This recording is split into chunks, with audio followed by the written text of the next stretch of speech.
Hey, Salut Friends. Today I'm sharing my first impressions of the newest release from Frederic Malle called Acne Studios or Acne Studios par Frederic Malle. This is a 2024 release as the third fragrance from the Portraits collection, where they also use the par for different designers. Composed by the perfumer Suzy Lele. I do not have a full bottle here. Thought it was not out yet. Saw a white bottle at my local Galerie Lafayette in France. Thought it was a linen spray, but turned out to be this. It was already available for purchase in fact, so I got to wear it and test it for a while. Now I have talked about Frederic Malle quite a bit on the channel. It is probably my favorite house. I enjoy quite a number of their releases.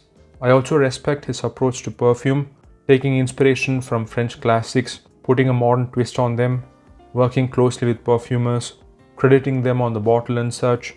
I also enjoy their last release from 2023, that is Heaven Can Wait by Jean-Claude Ellena. It was in the list of my best pickups of last year. This combo of iris with a warm spice like clove and vanilla was really fantastic. They seem to do just one release a year lately, so I usually look forward to them. However, I will be honest and say my anticipation level has been kind of up and down with this one relative to other Malle releases in recent years because of a few reasons. On the positive side, like I said, I have been following the house and more than that, Frederic as a creator, so it is interesting to see what's the next chapter in the story. Second being that this was supposed to be a part of the Portraits collection. It's not really a collection in fact, as there are only 2 fragrances so far, where they collaborate with designers and try to make a scent that represents them and their world. This collection had Dries Van Noten and Superstitious, both I loved, unfortunately discontinued now. But I really liked the idea and was interested in the next release within this line. On the flip side, I got to know that it is going to be a youthful scent based on Acne Studios, which is a brand that I appreciate but just not my thing. Same with the notes, seem like a pink themed scent, which I am not big into. There are some exceptions like Mizia, Lipstick Rose that I really enjoy, but not a profile that particularly excites me. Adding to these thoughts is the perfumer that was chosen, Suzy Lele from Simrise. Don't get me wrong, I'm all for bringing in new talent within the team of perfumers he works with. I mean, how many more times can you keep going to Ropion or Elena? And it's commendable that she accepted the project because it is sort of like a promotion for a young perfumer, I would imagine, and putting yourself out there with those legendary perfumers needs courage. But the reason I had my doubts is because the only creations on this perfumer's profile are Boss Bottle flankers created in collaboration with Annick Minardo. But yeah, as always, I went in with an open mind. So what's this about? This is obviously about the brand Acne Studios, which is a youthful, eclectic, luxury fashion house from Sweden. Johnny Johnson, the creative director, is the one Malle worked with on the fragrance, based on his influences, his Swedish upbringing and other things, which made me think if we go by the 2 previous releases from the line, where they openly had the name of the creative director or the person, Dries Van Noten and Superstitious with Albert Albers from L'Avant, then this had to be Johnny Johnson par Frederic Malle. It sounds like an 80s action movie. Instead, this is named after the brand. So how does it actually smell? This opens with a good dose of aldehydes, fresh, soapy, effervescent and clean. And as a fan, couldn't help drawing comparisons. Chanel number 22. Not identical, but 22 has a theme of white, whereas Acne Studios has a theme of pink. You can get a bit of that Chanel-esque aldehydes in there. Superstitious also had a lot of it. This kind of color is what I get with the smell. Apparently it was inspired by a scarf that the brand makes. The aldehydes hang on for a while, but as it goes on, it turns to this creamy, lotion-like, soapy, almost lactonic concoction. I looked up and found they built it up from the idea of a fabric softener. I was like, are you kidding me? That is a bit strange. But that is how it comes across, just a high quality, perfumey version of that smell. This again reminded me where the idea of a geranium pour monsieur was taken, which was from a mouthwash. Some people think it is a great scent while others get toothpaste.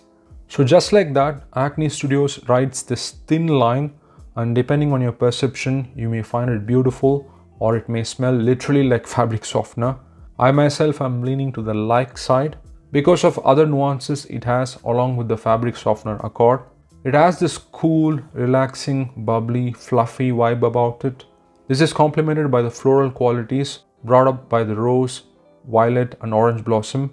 Notably the rose, you could say it is somewhat in the vein of lipstick rose with that creamy, smooth quality. A good amount of sweetness comes through as well from the vanilla. It is youthful but not juvenile, not your candied, lychee, raspberry or ethyl maltose sweetness.